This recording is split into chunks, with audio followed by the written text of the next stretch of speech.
మాఘశుద్ధ పంచమిని శ్రీపంచమి లేదా వసంత పంచమి అంటారు.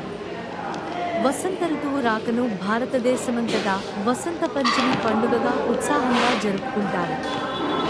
దీనిని సరస్వతీ జయంతి, మదన పంచమి అని కూడా అంటారు.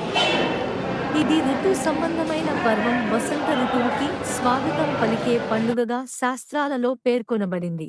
ఈ దినం మహాసుప్రసిద్ధమైన పర్వదినం. దేవీ భాగవతం, బ్రహ్మాండ పురాణం వంటి పురాణాలలో ఈ శ్రీ పంచమిని గురించి విశేషంగా చెప్తున్నారు. సకల విద్యా స్వరూపిణి అయిన పరాశక్తి సరస్వతీ దేవిగా జన్మదినంగా చెప్పారు.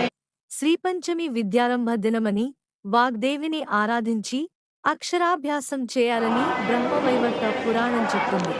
విద్యాదానం జ్ఞానదానమేనని, అన్న దానం తర్వాత ఈ విద్యాదానానికే ప్రాముఖ్యత ఉందని అంటారు.